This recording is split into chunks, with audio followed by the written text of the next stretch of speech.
Maraming salamat sa lahat ng sumusubaybay. Please subscribe and follow my YouTube and Facebook channel, Pilipino Novel. Maraming salamat po. Kabanata 1041. Parehong nagdilim ang mukha nina Simon at Lilian. Lalo na si Lilian, na nagtanong lamang sa paligid at alamin na si Mandy ay dapat makulong ng hindi bababa sa 10 taon. Lumapit si Lola Yates at hinawakan si Lilian sa kamay. Inaliw niya si Lilian, na sinasabi, "Lilian, ako ay nag-aalala kapwa kayo ni Simon at pupunta rin sa bilangguan kasama si Mandy." Pagkatapos ng lahat, kayong dalawa ay naglibot sa pagbibigay ng hush money sa mga pamilya ng mga biktima. Kung ito ay nalantad, pareho kayong pupunta rin sa kulungan. Sa kabutihang palad, kayong dalawa ay maayos pa rin. Si Lola Yates ay may nakakaaliw na ekspresyon, ngunit ang mga salitang ginamit niya ay ginawa sina Simon at Lilian na magbago ang kutis. Nais pa nilang tamasin ang kayamanan at kaluwalhatian. Sino sa kanilang tamang pag-iisip ang gustong pumunta sa kulungan? Si Lilian ay walang malay na bumulalas, "Ina, mangyaring iligtas mo kami at si Mandy. Ano bang pinagsasabi mo? Pamilya tayo. Kung makakatulong, pagkatapos ay tiyak na tutulungan kita. Ito lang, tinanong mo na ang iyong kuya dito. Sinabi niya na medyo mahirap, nakikita mo." Sinulyapan ni Lola Yates si Keith matapos siyang magsalita. Si Keith ay mukhang naguguluhan. "Lilian, hindi sa ayaw kung tulungan ka. Ngunit sa oras na ito, sanhi si Mandy ng sobrang gulo. Hindi mo alam, maraming mga elite sa Walsing ang bumili ng mga villa sa Silver Nimbus Mountain Resort, alinman sa bukas o lihim. Wala sa kanila ang madaling makausap. Ang nangyari sa konstruksyon na nahulog sa kanilang mga kamay, sa palagay mo ay handa silang hayaan lamang iyon. Kung tutulungan kita, baka matanggal ako sa trabaho." Si Keith ay nakasuot ng isang hindi nababagabag na ekspresyon, na parang siya ay tunay na nag-aalala tungkol kay Mandy. Sa pakikinig sa kanya, tumingin sina Simon at Lilian na may desperadong tingin. Wala silang mga koneksyon sa Buckwood, kahit na ginawa nila, paano sila makikipagkompetensya sa mga elite mula sa Walsing? Ito ay kabuoang katarantaduhan. Noon lang, nagsalita si Tanya sa tamang oras, "Mahal na kapatid. Sa totoo lang, hindi ito magiging isang malaking deal kahit na pumunta si Mandy sa kulungan. Maaaring mag-isip si Kuya ng paraan at kumuha ng kanyang parol sa hinaharap gamit ang medikal na paggamot bilang katwiran. Ang pinakamalaking problema na kinakaharap natin ngayon ay ang reputasyon ng Silver Nimbus Enterprise ay bumagsak dahil sa insidente. Ang kumpanya na iyon ay katumbas ngayon sa scrap. Kalimutan ang paggawa ng pera, makakakuha din ito ng maraming masamang mga utang. Kahit na ibibenta ni Mandy ang lahat sa bahay na ito, hindi ito sapat upang mabayaran. Sa ngayon, si Mandy ay nasa kulungan, ikaw bilang kanyang mga magulang dapat isaalang-alang kung paano maayos na mahawakan ang Silver Nimbus Enterprise. Ito ay isang mahalagang issue. Si Tanya ay nagsuot din ng mapait na ekspresyon. Kinuha niya si Lilian na may kamay na solemna, mula sa kanilang pag-uusap, parang tunog na papalapit na ang Silver Nimbus Enterprise sa pagkalugi at ang pamilya ni Mandy ay maraming utang sa mga partido ng malaking halaga ng pera. Kami, ang kutis ni na Simon at Lilian ay kakilakilabot. Sila ay kaunti lang ang nalalaman tungkol sa operasyon ng kumpanya. Kung magpatuloy ang sitwasyong ito, kung gayon sa sandaling ang kumpanya ay mabangkaruti, hindi nila alam kung ano ang gagawin. Automatikong bulalas ni Lilian, "Ina, kapatid. Dapat mong tulungan ang aming pamilya. Maaari na lamang kaming umasa sa Buckwood." Nagpalitan sina Lola Yates at Keith ng mga lihim na sulyap sa paglabas ni Lilian, kapwa nagbubunyag ng hitsura ng isang tao na matagumpay na nakakuha ng kanilang paraan. Ginawa nila ang pakana na ito upang magkaroon si Lilian na ipahayag ang mga salitang iyon. Umubos si Lola Yates bago sabihin ng may ngiti, "Lilian, huwag kang matakot, huwag kang kinakabahan. Mayroon pa ako na tawagan ang mga malaking shot. Pagkatapos, gumawa tayo ng deal." Ilang sandali lang ay naguguluhan si Lilian. "Ina, anong pakikitungo ang pinag-uusapan mo? Siyempre, ito ay tungkol sa Silver Nimbus Enterprise. Upang matulungan ang iyong pamilya na malutas ang problemang ito, Nagpasya akong ilabas ang aking pagtitipid ng halos $150,000 at bibili ng shares ng kumpanya, na kung saan ay kabilang kay Mandy. Si Lola Yates na sinabi, na nakangiti, $150,000. Nagkatinginan sina Simon at Lillian, kahit na hindi nila alam ang tungkol sa operasyon ng kumpanya, naiintindihan pa rin nila na ang Silver Nimbus Enterprise ay nagkakahalaga ng ilang milyong dolyar.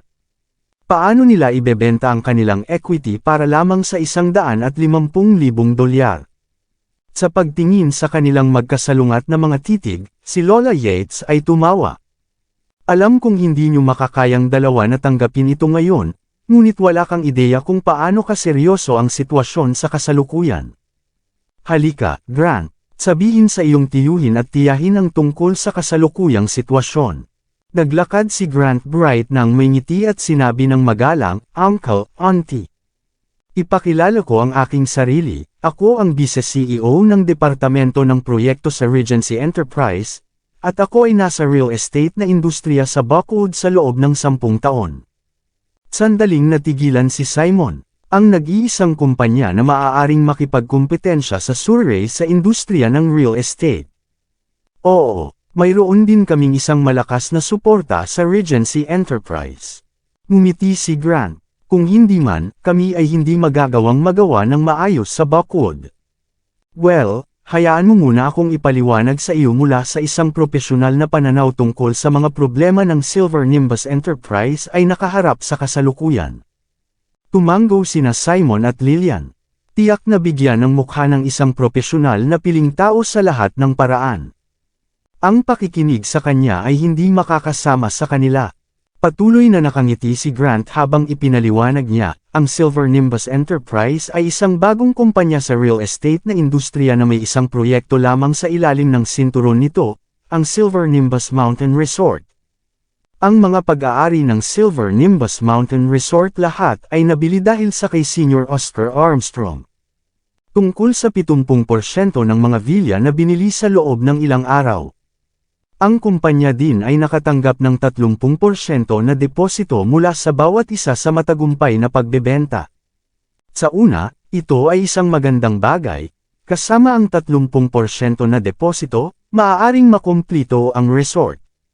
Sa kasamaang palad, tumakbo tayo sa isang problema. Ang nangyari sa konstruksyon ng proyektong ito ay nalantad, at may isang halos namatay dahil dito. Ang mga bumili ng mga villa ay tiyak na hindi na sila magnais pa. Sa kasong ito, tiyak na hihilingin ng lahat ang isang refund. Ayon sa kasunduan, kung ang kliyente ay hinihingi ang isang refund dahil sa hindi magandang kalidad ng bahay, kailangang bayaran ang mga ito ng 3 beses sa presyo. Sa madaling salita, habang ang kasalukuyang proyekto ng Silver Nimbus Mountain Resort ay nakatanggap ng isang deposito ng nasa paligid ng $46.6 milyong, ito ay kinakailangan upang mabayaran ang mga kliyente ng isang likidong pinsala na $139.8 milyong. Kung idagdag mo pa ang iba, kung gayon ang lahat ay nagkakahalaga hanggang sa $186.4 milyong. Ito ang kasalukuyang krisis ng Silver Nimbus Enterprise na nahaharap. Sa pakikinig kay Grant na nakikipag-usap sa gayong talino, lalo na kapag sinabi niya na kinakailangan upang mabayaran ang $186.4 milyong, si Simon at Lillian ay nahihilo at halos manghina sa lupa. $186.4 milyong. Kahit na ipinagbili nila ang kanilang sarili, hindi pa rin nila magagawang gumawa ng maraming pera. Nang makita sina Simon at Lillian ay kumalas, kinuha ni Keith ang pagkakataong sabihin, Lillian, nauunawaan mo ba ang iyong sitwasyon ngayon? Malaki kung titingnan ng kumpanya, ngunit ang katotohanan, ito ay nasa lalong madaling panahon ng pagkabagsak. Hindi mo magagawang bayaran ang uri ng utang kahit na 10 habang buhay. Hindi ako interesado sa kumpanya. Ang paggastos ng $150,000 upang makuha ang lahat ng equity mula sa pagmamay-ari ni Mandy ay higit sa lahat upang makatulong sa inyo at malulutas ang inyong mga problema. Parehong nag-atubili sina Simon Zimmer at Lillian Yates. Naramdaman nila na ang pagbebenta ng lahat ng shares ni Mandy para sa $150 milyong ay isang malaking pagkawala. Gayunpaman, sila ay lumago ng labis na natatakot pagkatapos na makinig sila sa paliwanag ni Grant. Patuloy nang umiti si Grant. Uncle, Auntie, hindi niyo ba maunawaan ang kasalukuyang sitwasyon? Kahit na hindi pa nagkaroon ng isang malaking sukat na papalabas ng tseke, tinansya ko na mangyayari ito sa 2 o 3 araw. Kung patuloy kang mag-aatubiling, kalimutan ang pagkuha ng $150,000. Maaaring mayroon kayo upang kumuha ng malaking utang. Ginagarantiyahan ko na kahit na pagkatapos mong ibenta ang kumpanya sa pamilyang Yates, maaari pa rin nating pahintulutan si Mandy na magpatuloy sa pagtatrabaho dito. Wala kayong mawawala. Gayunpaman, sina Simon at Lillian ay hindi pa rin makarating sa isang desisyon. Biglang umubo si Lola Yates at binago ang paksa. Lillian, ano sa palagay mo si Grant? Mabilis na sumagot si Lillian, isang matagumpay na tao. Tama iyan. Tumawa si Lola Yates. Si Grant ay maraming taon na sa negosyong ito at nakaranas ng maayos. Matapos makuha ang Silver Nimbus Enterprise na mga shares, plano namin ng Yates na bigyan siya ng 10% ng mga shares at ipagkatiwala sa kanya ang pang-araw-araw na operasyon ng kumpanya. Si Simon at Lillian ay nahulog sa isang madilim. Ano ang mayroon nito at ginagawa sa kanila? Nagpatuloy si Lola Yates, sinabi rin ni Grant na siya ay handang pakasalan si Mandy. Naiintindihan mo ba ang ibig kong sabihin? Kapag dumating ang oras, hanggat pinalayas mo ang iyong walang silbi na live-in-law sa labas ng bahay at hayaang ibigay ang kasal kay Mandy, pagkatapos ay maaari ka pa ring magkaroon ng equity ng Silver Nimbus Enterprise. Sa ngayon, pagkatapos makuha namin ng Yates ang equity, kukunin naming lumabas lahat at gamitin ang aming mga koneksyon upang malutas ang krisis sa kumpanya. Ginagawa ko ito para sa iyo. Kaya, ano ang sasabihin mo? Ayos lang. Parehong sina Simon at Lillian ay nagtinginan nang makita nila na si Lola Yates ay maraming ginagawa para sa kanila. Ang punto ay, naisip din nila na si Harvey ay malayo at masyadong walang silbi. Wala siyang magawa. Malinaw na si Grant ay mas mahusay kaysa sa kanya. Magandang bagay kung mababago nila ang kanilang son-in-law, at panatilihin ang isang bahagi ng kanilang equity, at tamasahin ang lahat ng kaluwalhatian at ang kayamanan na darating. Sa tingin ko dapat maging okay ito. Nag-atubili si Simon. Ngunit hindi ba dapat nating tanungin ang opinyon ni Mandy? Ngumiti si Lola Yates at sinabi, dinala mo siya sa mundong ito. Maaari kang magpasya para sa kanya. Ano ang meron upang hilingin? Kung sumasang-ayon ka, pumirma lamang sa ngalan ni Mandy. Kinuha ni Grant ang kontrata na inihanda ng matagal na ang nakalipas habang nagsasalita sila. Marami sa mga lingkod ng Yates ang nagtaas ng malaking nolita at binuksan ito. Sa loob ay $150,000 na cash, isang paningin na lumingon at naging mapula ang mga mata ni Lillian na may kasakiman. Mahal ni Lillian ang pera. Hindi niya gaanong naisip ang isyu sa kamay, at malapit na sa pagpirma ng kasunduan. Ang natitirang bahagi ng Yates ay ngumisi ng naiinis sa kanilang nakita sa kanya. Sa kanilang opinyon, ang pamilya ni Mandy ay simple ding tanga. Si Simon at Lillian ay partikular na moronic. Sila ay talagang inilipat sa ilang simpleng salita, at handang ibenta ang mga bunga ng kanilang anak na babaeng masipag. Nang isipin ng mga Yates kung paano nila magagawang paggamit ng mga ari-arian ni Mandy upang makamit ang maraming bagay, malapit na sila sa paglukso ng may kagalakan. Hindi ka maaaring pumirma. Sa sandaling iyon, si Cynthia, na tumayo sa gilid at nanatiling tahimik sa lahat ng ito habang biglang umalis ng isang sigaw. Sinamsam niya ang kontrata at pinunit ito ng piraso. Sampal, mapang-akit, halos sa isang iglap, humakbang si Tanya at sinampal si Cynthia. Hindi ito lugar para sa isang maliit na batang babae na tulad mo upang magsalita. Bakit hindi ka tumabi at hayaan ang mga matatanda na gawin ang kanilang trabaho? Hinawakan ni Cynthia ang kanyang pisngi at tinitigan si Tanya sa kawalan ng paniniwala. Hindi siya makapaniwala na ang kanyang tiyahin, na mahal niya, ay sasampalin siya sa ganoong bagay. Sampal. Noon lang, si Harvey, na tahimik na nanunood mula sa likuran, ay humakbang pasulong. Bago pa ang sinuman ay maaaring mag-react, Sinampal na niya si Tanya na nagulat at natigilan ito sa kanya. Hindi lang si Tanya, natigilan din si Layton, ganoon din si Keith. Si Lola Yates din. Lahat ay ganap na nababaliw. Alam nila na nandoon si Harvey. Gayunpaman, sa kanilang mga mata, siya ay isang walang silbi na live-in son-in-law na hindi kahit na nagkakahalaga ng isang utot sa hangin. At gayunpaman, ang bastard na ito ay talagang sinampal si Tanya. Si Layton ang unang nag-react. Siya ay itinuro si Harvey, at pinagmumura, rebel.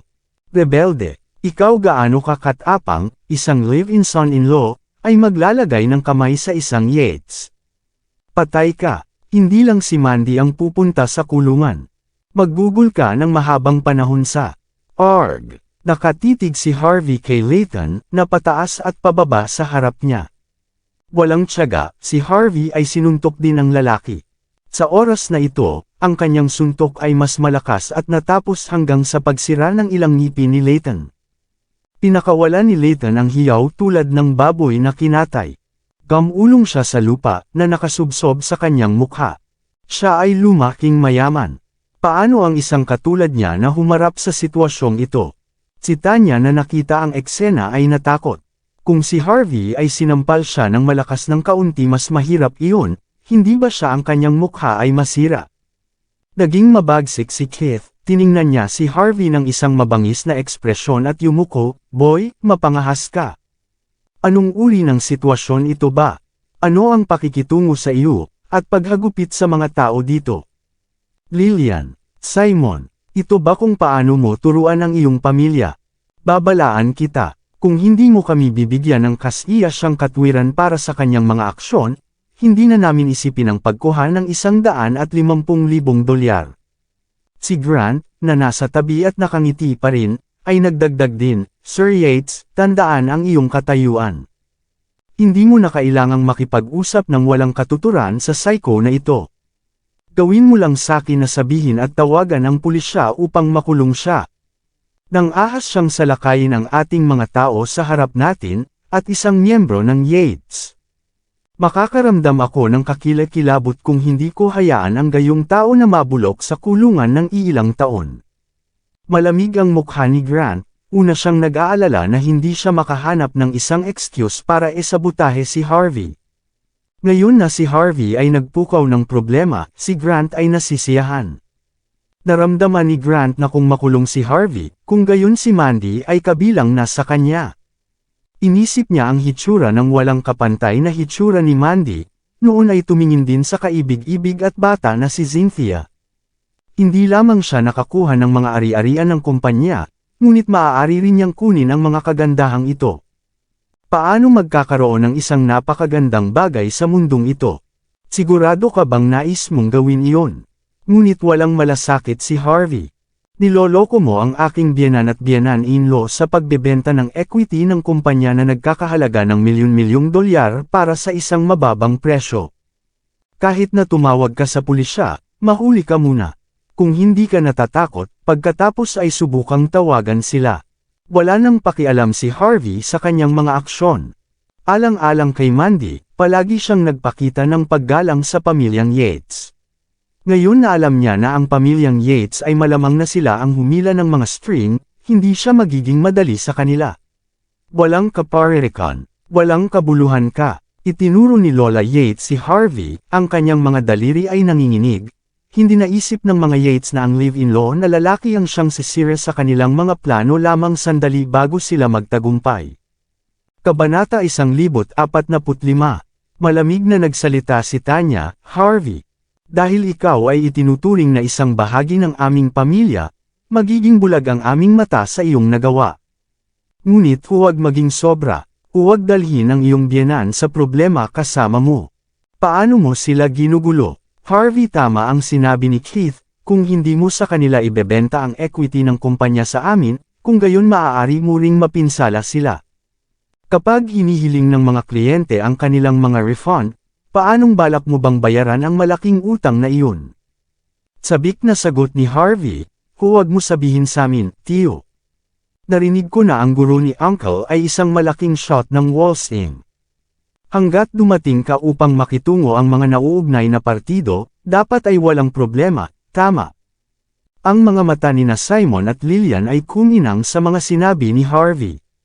Nagmamadaling nagsalita si Lillian, tama iyon, kapatid. Paanong makalimutan mo ba iyon? Hindi na kailangang ilipat ang equity. Hanggat handa kang lumapit, tiyak na paboran ka. Pagkatapos nito, maaari lang akong magkaroon ng regalo kami ni Mandy sa iyo ng isang villa. Kung may pagkakataon na hindi pupunta ang kumpanya sa bangkarote, ayaw ni Lillian na ibenta ang kumpanya hanggat maaari. Si Simon ay isang henpecked na asawa. Kapag si Lillian ay nagsimulang magsalita, agad siyang titigil sa pakikipag-usap. Ngumisi si Keith. Lillian, hindi ka ba maaaring maging walang muwang? Ako, ay tutulong sa iyo upang makitungo sa mga kliyente. Sa anong mga dahilan? Alam mo bang mayroong isang sinasabi na ang isa ay nangangailangan ng isang makatarungang sanhi upang magawa ang mga bagay? Kung ang Silver Nimbus Enterprise ay kabilang sa Yates family at ako ay hahakbang, pagkatapos ay oo, ito lamang ay natural para sa mga malalaking shot upang ipakita sa akin ang paggalang. Isaalang-alang mo ba, na darating ako para sa iyo, sino ka ba sa kanila? Wala ka, baka sila pagtatawanan ka lang. Iyon ay kung paano ito. Tingnan mo, bibigyan kita ng isang araw. Mag-isip tungkol dito. Maaari mo ring talakayin ito kay Mandy. Ngunit kung wala pa rin kayong desisyon sa oras na ito bukas, pagkatapos ay huwag sisihin ang pamilyang Yates para sa hindi pagkilala sa iyo bilang aming mga kamag-anak. Sinisikap ni Keith at hinawakan ang kanyang kamay. Tumulong siyang tumayo si Lola Yates, at pagkatapos ay umalis ang lahat.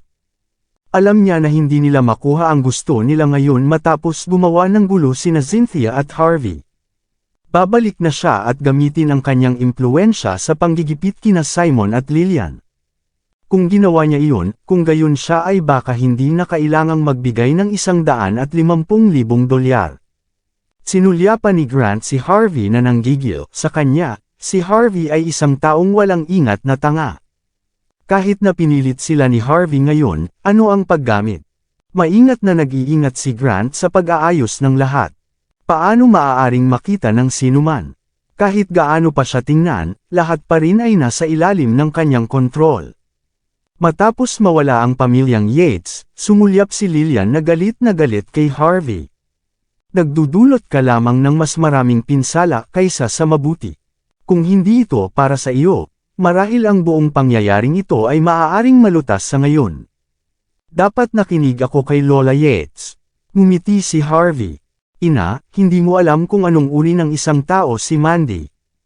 Hindi siya kailanman gumawa ng isang kapalaran sa gastos ng moralidad. Sa kabutihang palad, hindi mo pa naibenta ang equity. Kung kailan lumabas ang katotohanan bukas at natapos si Mandy na perpektong hindi pagmultahin, pagkatapos ay ikinalulungkot mo ang iyong desisyon. Parehong sina Simon at Lillian ay mukhang nagkasalungat sa kay Harvey na mga salita. Maya-maya, itinuro ni Lillian si Harvey at sinabi, kung ang katotohanan ay hindi ipinahayag bukas, pagkatapos ay sipain kita walang silbi na basura sa labas ng bahay na ito. Nang umalis sina Simon at Lillian, inaliw ni Harvey si Cynthia, pagkatapos, nakipag-ugnay siya kay Alex. Sir Swift, mangyaring suriin si Grant Bright mula sa Regency Enterprise. Kung hindi ako nagkakamali, ang taong ito ay maaaring magkaroon ng maraming impormasyon. Maraming salamat sa lahat ng sumusubaybay. Please subscribe and follow my YouTube and Facebook channel, Filipino Novel. Maraming salamat po.